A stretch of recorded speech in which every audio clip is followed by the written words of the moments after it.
What's up, everybody? Joe White here, rolling through Nebraska today. Somebody commented, or somebody actually it was a Facebook message. Why don't you say where you are anymore? We like hearing where you go. Okay, well, I'm in Nebraska today, heading out to Salt Lake City. More specifically, Ogden, Utah, which is about 30 miles north of Salt Lake City, and then Lord knows where they're going to send me after that. Um, it's been a good week so far. Can't complain. Can't complain. Um, Couple things I want to address here. Collision last night. The only thing I really saw from Collision was the Tony Storm Mariah May bit, and now it's beginning to. The thing was she had amnesia, and then you thought I had amnesia, but I was just playing a role the whole time, and I'm just like, come on. Now, with all respect to Tony Storm, she's she plays the role very well. She did a very good job with this whole thing and has done or is doing a good job. But she's not necessarily making chicken shit into chicken salad. Okay? Tony Khan should have the wherewithal. If Tony Khan did not write this, if this was all Britt Baker, excuse me. Tony, we'll get to Britt in a minute. Tony Storm or Mariah May's idea, Tony as a booker should have the wherewithal to go, no, this is stupid. Why can't we just park you off TV for a few months? Actually they did. But when they bring her back, why do we got to do the amnesia thing? Why can't we say, hey, I've been, filming stuff in Hollywood, or let her go actually film something in Hollywood? TNT has all these stupid little, things that they do. Let her go out there and appear as Timeless Tony Storm at basketball games or whatever. Do something besides a stupid amnesia angle. But anyway, I thought that segment last night was very well acted, even though it really didn't make, much sense overall. The whole angle hasn't made much sense overall, but very well played by those guys. Tony Schiavone needs to act like he cares. I swear, you can tell that Tony Schiavone is just there to collect a paycheck. Okay, he puts no real effort into his job anymore because he's seen that the bloom is off the rose, and he sees this as another WCW now. I know that's what he's thinking. Let me just collect what I can to feed my kids and grandkids and my wife, and I'll milk the money mark for every dime he's worth, and that's it. But going on to Saturday night's main event last night, I thought it was a really good show. Really good show. Um, I liked the Kevin Owens bit with the Cody Sucks Egg shirt and the different shirts he's been wearing. Son of a security camera analyst or whatever it is, home security analyst or administrator. I don't know what it was. I like it. I love it. I'm worried though that once WrestleMania gets here, like once we get past the Royal Rumble, that Kevin Owens. God, I can't talk today. It's too early for this shit. But anyway, Kevin Owens is going to flounder and be reduced to the mid card. Maybe come back and feud with Randy Orton. Maybe we'll get Kevin Owens versus Randy Orton at WrestleMania because Randy Orton still has not been seen since he took that pile driver from Owens. So maybe that's the big bit into WrestleMania is Owens and Orton. Wouldn't mind seeing it. It's going to make for a good little match. They got to pad out the card, but I hate I hate the fact that Owens is not winning a title even though he's walking around with that winged eagle belt. Um, and then you have to look at beyond WrestleMania. What are they going to do with Kevin Owens? There has been rumors in recent years that Kevin Owens wants out, but then again, he just signed a brand new deal with them. So who knows what's going to happen? Who knows what's going to happen? I enjoyed Shawn Michaels being on the show. I did find it funny how they cut to an angle where you really couldn't see Shawn throwing the kick, even though it looked like he got it off pretty good. But it was all right. It was a really good segment. Really good segment. Um, I want to talk about Dave Meltzer a little bit here. I know we're 5 minutes in, and I'm talking about Uncle Dave.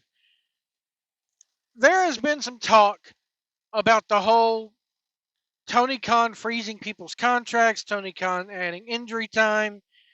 There's cases out there. We know of at least, all right, let's count them off here. Ricky Starks, Ray Phoenix, Malachi Black, and Miro. Those are at least four of stars that are in AEW that are going to be parked now on the bench because they want to go to WWE. And Meltzer seems to think that they don't want to job themselves out. Okay? And then you add Britt Baker to that mix as well as five. Even though Meltzer says she doesn't want to go, where else is she going to go, Dave?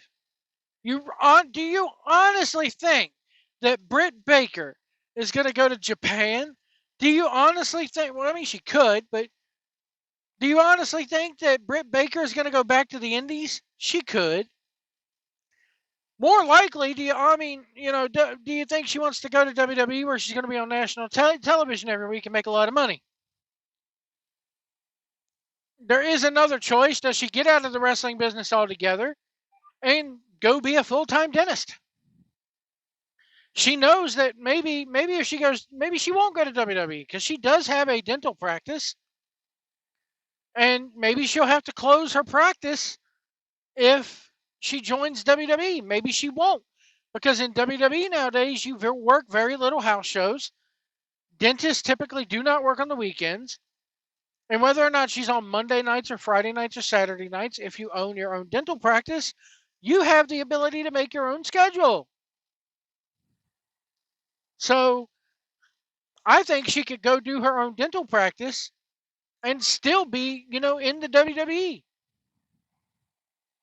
Anyway, it's not what Uncle Dave is talking about here. Uncle Dave is talking about these ridiculous notions that, well, let me just play this clip for you, and we'll come back and analyze this. This is incredible what Dave has come up with here. So we do have a super chat here. It's related to something that you wrote about a little bit in the Observer, mostly around Ricky Starks and Phoenix and Britt. And the question is essentially, should Tony just release them because every question about them just gives AEW bad publicity? I think that the subject needs to be addressed in some form. I think not addressing this I think one of the issues with AEW is they ignore so much, so they only get the negative side out, and they don't get their side out. I mean, Ricky Starks and Phoenix obviously both want out. They both want to go to WWE, and I don't know how it necessarily benefits. It's one thing if you're in negotiations and you can talk them into staying. It's not going to happen. So it's kind of like they're going anyway, right? But you want to hold, whatever you want to hold them until the end of the contract. I mean, I get that from that perspective. I don't know what the legalities are, and I mean, I tell you what, I don't know, I think that there should be something in contracts. This is from the protection of the company, in the sense of, if you don't do what we ask, we can suspend you, and the suspension would lengthen the contract because you're suspended. Because the thing that, to me, I'm gonna normally be sympathetic with talent, and if it's one of those things where Tony doesn't want to book them at all, just doesn't want to book them, okay, then that's fine. It's his choice. If it's one of those things where Tony doesn't want to book them because they're not going to do jobs on the way out, that's on them. That becomes on them. And at that point, it's like, I don't really have as much sympathy for them as I would. Now, Britt's a completely different issue. I mean, the Britt thing is like I said, it's not like there's no smoke to the fire. There is something there, but it's also overblown. It's not like she's looking at going to WWE. I mean, she could when this thing's over. I mean, it's possible, but I haven't heard that. And, that's different. But I mean, we know Ricky Starks Ricky Starks, and we know what was it? Obviously Phoenix, goes without saying, that they want to be in WWE right now. So Uncle Dave believes that it needs to be written into the contracts that Tony's the boss and Tony has the right to pinch you.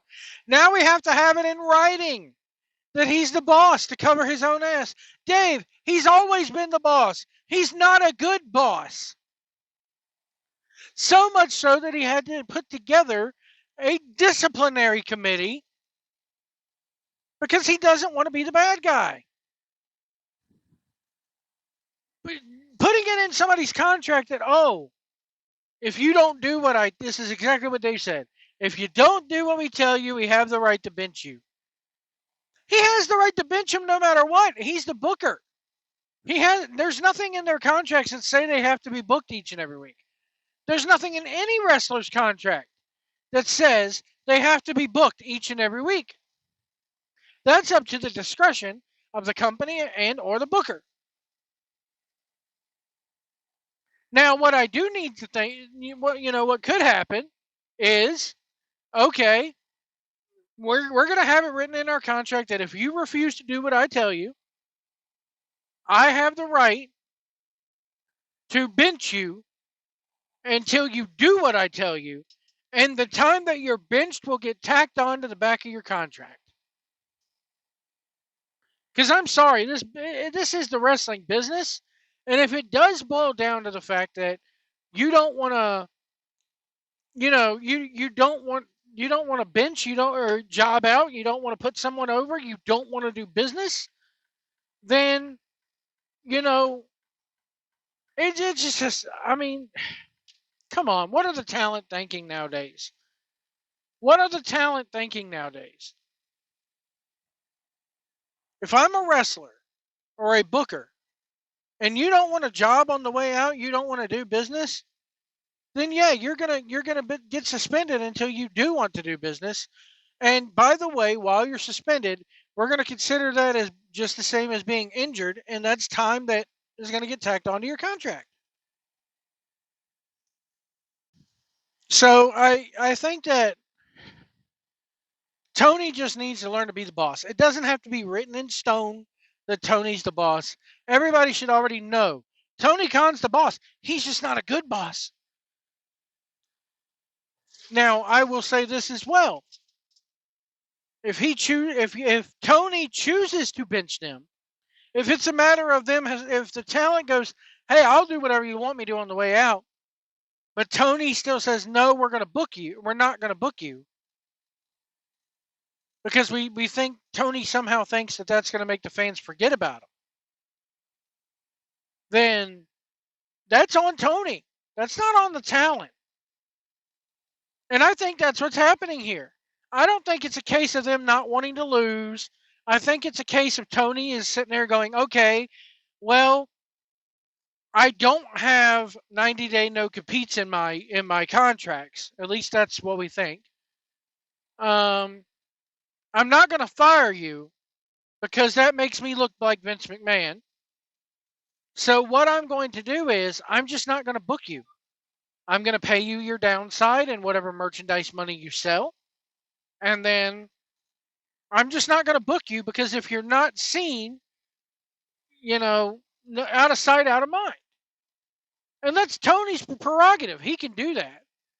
However, my contention to this whole thing is, and even like what Dave said, they're going to go anyway. You can't hold them forever. No matter how much injury time. Now, I will say this. If you decide to tack on infinite amount of injury time or whatever, then yeah, you take them to court. There's a precedent set. It's just a matter of, does the talent have the money to fight that in court? People like Brock Lesnar and CM Punk have proven you can get out of these contracts. It's not that Brock Lesnar had a 10-year no-compete clause with them. 10-year no-compete. Can you imagine if Lesnar was not able to go anywhere else for 10 years? Like he couldn't go to Japan like he did. He couldn't go to UFC like he did. Can you imagine if he couldn't go anywhere for 10 years as far as combat sports goes? Come on. CM Punk proved it. You can't do retro breach. You can't hold me to these ridiculous no compete clauses. So he took him to court and he won. And he was able to go to UFC. But most talent do not have the money like a CM Punk or a Brock Lesnar have. And, you know, they just choose to ride it out because they're still getting paid. They may want to work, but they're still getting paid. So this whole mess of it's because the talent isn't cooperative, I think that's bullshit. I think this is professional wrestling. They can do it. Okay, here's the thing. If I'm a wrestler, I'm looking at this going, why wouldn't I want to, work and stand to make more money? Why wouldn't I want to work? Because no one's watching anyway. So this whole shit of, oh, I won't put somebody over on the way out because it makes me look bad. Guys, if you're a talent who has in fact said this, no one's watching anyway. So it doesn't matter if you do 50 jobs on the way out. Nobody's really watching anyway. Yes, they knew who Penta was, but that's because they were watching when AEW was hot and Penta was actually getting booked. So if you're a talent, guess what? Nobody really has been watching the last daggone 2 years anyways, 2 to 3 years anyways. So you have nothing to worry about. Penta, I think, proved that. Penta, I think, has proved that. People like Ethan Page have proven that it does not matter if you job on the way out. No one's fucking watching you anyway. So go work so that you don't get ring rust. Do your jobs on the way out, ride out your contract, and go to WWE. And if I'm Tony, I'm sitting there going, okay, and if you don't want a job on the way out, not only am I going to go ahead and just not book you, but I'm going to suspend you. And that time's going to get tacked onto your contract. So to the point where you're going to have to job for me eventually. So why prolong the inevitable? We don't need to, we don't need to have that written in the contracts. We don't need to have that, Tony just needs to be a boss. And I'm sorry, that's going to uphold in court. If you do decide to take someone to court over this private contractor bit, and you tell them, hey, I contracted him for this length of time, but he refused to do what I told him to do, the judge is going to look at Wrestler X and go, hey, Wrestler X, why didn't you do what you were told to do? You signed a contract. Well, Your Honor, I didn't want to lose on my way out because it would make me look bad to WWE's audience. That's not going to hold up in court. The judge isn't going to care. Any right judge in their right mind would look at that and go, okay, well, you signed yourself over to this guy. Bottom line. So I just think that the whole thing, Uncle Dave is totally wrong here. You don't need to have, hey, I'm your boss written into these guys' contract. Maybe write in there any suspensions will result in that suspension time being added onto your contract. But you don't need to sit there and have, if you don't do what we tell you to do, if you don't sit here and do what I tell you to do, I will add. No. Just have it written into the contract. Any suspensions or injury time or any downtime, let's just say that. And you have to define downtime as suspension or injury will result in that suspension or injury length being tacked on to the end of the contract. Now, if Tony decides to, you need to have a little thing in there going, if Tony the booker decides to not just book you, that does not mean that that time gets added onto the contract, because you're not suspended or injured. It's not that big of a deal. Again, it's not that big of a deal for Tony just to buck up and be the boss. Bottom line. Let me know what you guys think about this in the comments below. Again, Tony, here's the thing, man. They're going to go over there eventually. I never will get this whole thing of, I can't let him go now. I can't let him go now. It's not as if they're white hot, Tony. It's not as if it was like, okay, let's compare this to the late 90s, like let's say 1990, late 1998. If Goldberg were to jump the WCW right in the middle of his WCW deal, or even Benoit, let's do this. It's not like when Benoit was the feckin' champion and he all of a sudden went over. Come on. Your company's not exactly white hot. Your ratings are dropping every week. AEW got beat by NXT this week by almost 200,000 viewers. So what does that say?